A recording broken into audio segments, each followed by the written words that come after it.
What is going on, Governor Chisgule here, and today we're going to talk about Kusunoki, AoE, extraordinaire, commander of archers, garrison defender.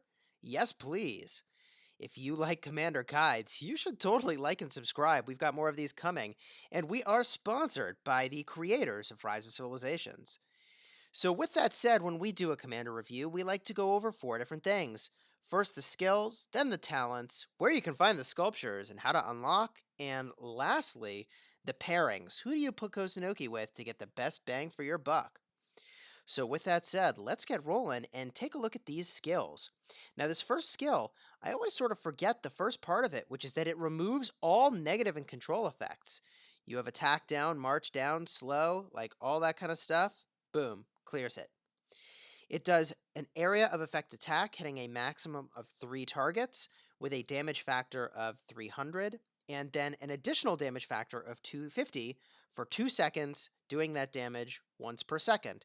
So any target you hit, it's going to do a max of damage factor 800 total over the duration.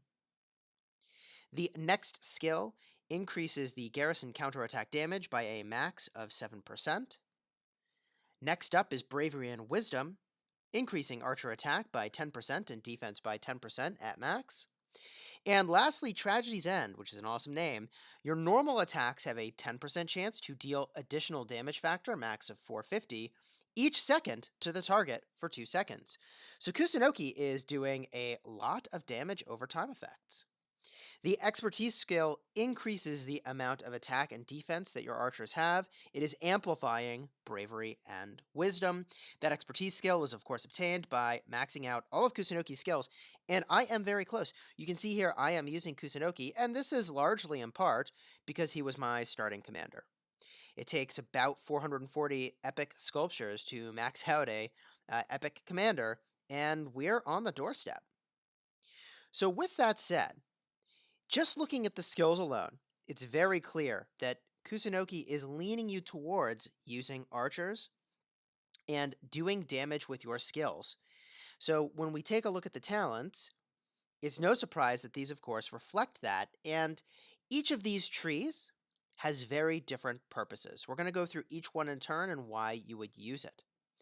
First up is Garrison. And this tree is truly exceptional for defending if you think you will be under attack. With that said, these skills, or rather these talents, are not helpful anywhere else in the game except when you are defending something and you are the leading defender of that point. So, for instance, if I were to go into my wall, I would tap the little shield icon, and you can see currently I'm using Minamoto and Cao Cao, but I could swap to have Kusunoki be the primary. His talents would only apply here if he was the primary, and in situations where there are multiple defenders, you need to be the garrison captain in order to have your talents apply. We're going to swap back to Minamoto for now.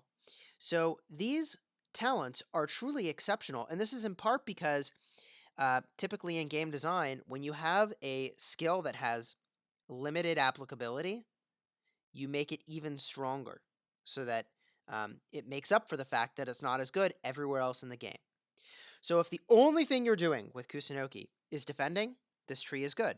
The other thing I would think about, and the way I personally am approaching this, is that the reality is that I'm not going to experience all that much conflict. So instead, what I'm going to do is I'm just going to use a talent respec if I'm under attack, and I'm going to fill out the tree. That's how I'm going to handle that situation. A couple of these talents that are worth mentioning. This one over here, Nowhere to Run, grants rage every time you're attacked. And that is really, really good if you have a lot of enemies attacking your city all at once. Not so good against a rally. Okay. Let's take a look at the skill tree, which I think is very, very good if you have a mixed army. Now, I know that I personally can't field a full army of archers, so I'm staying away from the archery tree for now, and instead I'm focused in on the skill tree. Now, I personally would focus your skill points first onto Burning Blood, then onto Rejuvenate to get the Rage Restoration benefits from this tree. From there, I would make my way down to Clarity, ultimately with the goal of getting to Feral Nature. These talents to the side are good for increasing your damage, but I would instead shift your focus actually up to the archery tree.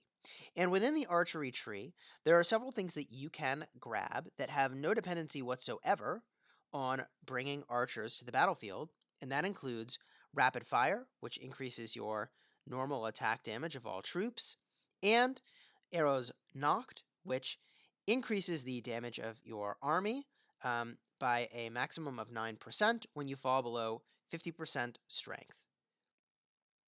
Um, if you did have full archers, then the archery tree is very, very strong. And in this case, I would head all the way to the top to obtain whistling arrows. Now, of course, you can go either the left branch first or the right branch, and there's a couple things that make these branches interesting. The bottom of the branch to the left has no dependency whatsoever on having archers, whereas the bottom of the tree on the right benefits primarily archers. With that said, the talent up on the left, Phoenix Tail Arrowed, requires you to have full archers to receive the benefit, whereas Venomous Sting does not. I'm sharing all this information with you because if you are working your way towards eventually having a full army of archers, you might start with Venomous Sting because you do have to have that full army of archers to take advantage of Phoenix Tail Arrows and of Whistling Arrows. Overall, I think the trees are pretty interesting. And to summarize, if you're under attack or think you will be under attack, you can go Garrison. Most of the time, you don't want that though. I use the skill tree because I'm bringing a mixed army. Archery is very, very strong if you have full archers. I currently do not, and that takes either speed ups or a lot of time to get to that point.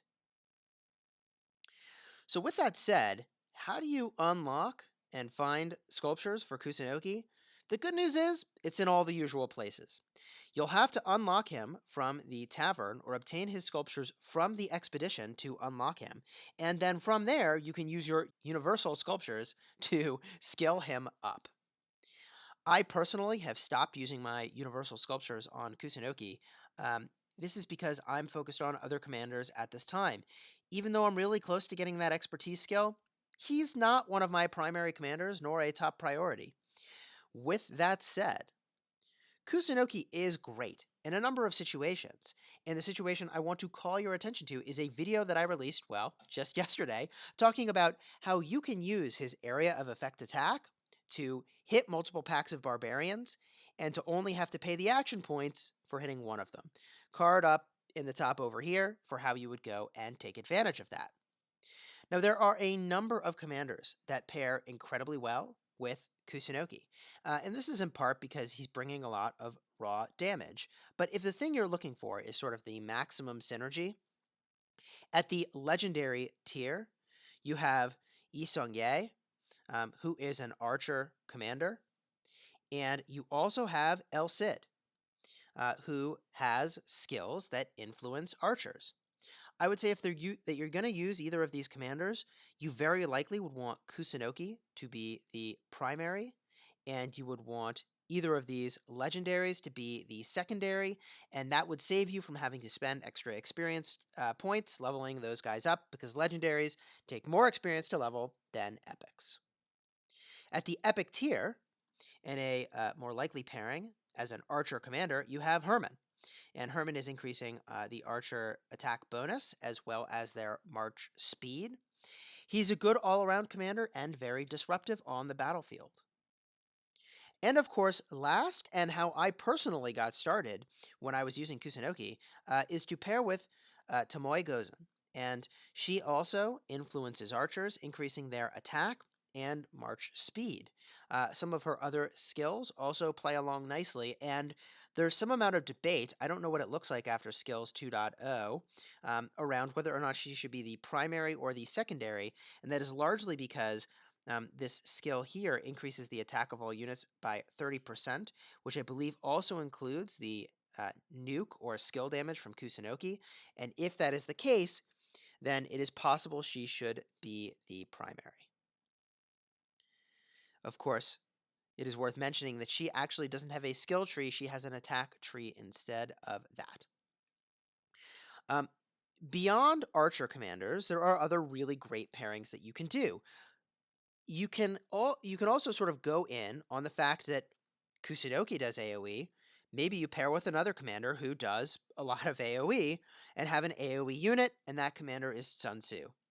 Sun Tzu can hit up to 5 targets, and the expertise skill on Sun Tzu increases the amount of rage that you might be able to generate when you're in an AoE melee, because it can hit now additional targets, and for every target you hit, you generate 50 rage, which is pretty sweet. This combination will be incredibly powerful within Expedition, where you have units grouped up together all of the time. And I joked for a very, very long time that I could count on one hand the number of times that I have seen 5 targets stacked up nicely to hit, and that number was 0. But then I got into a huge war in which I jokingly point out that, oh my gosh, Kusunoki with Sun Tzu could do a ton of damage. There were definitely more than 5 targets stacked up at multiple times in that conflict, and they would have smashed. So I'll include a card in the top as to where you can find more information about that war. It was pretty interesting, and you can see the moment where they would have been really powerful together. There are a couple other commanders that I really like to pair with Kusunoki, and that includes Boudica, who is a generalist and is the commander I'm personally working on right now because she goes so well with just about everybody. She restores rage, which means you do more nuking, which means you do more damage, and that is all on plan. She also doesn't have a dependency on a specific type of unit, so you could bring all archers with this pairing. An additional commander that I honestly think is perhaps even better than ever for this particular combination is Joan of Arc, and that is because she increases with her first skill the damage of archers by 30%, and well, I guess it's their attack, not their damage. And the passive skill she has now increases the normal attack damage as well. So you can get a lot of damage from basic attacks using Kusunoki and Joan of Arc. The pairing is actually pretty good. And you could use Joan of Arc as the primary if what you wanted to do was have crazy insane rage generation with this unit, and that would be a pretty reasonable route to go. The style of build you'd use for that, I'll include up in the top a link to my rage tanking video where I talk a lot about that. So, my friends, I hope that this guide has been helpful. We've covered a lot of ground here. Is there anything about Kusunoki that I missed? Of course, there are other commanders that you can pair him with, but I happen to think these are the very best. If you like commander guides and want to see more of them, please do like and subscribe. And until next time, my friends, you have fun smashing the kingdom.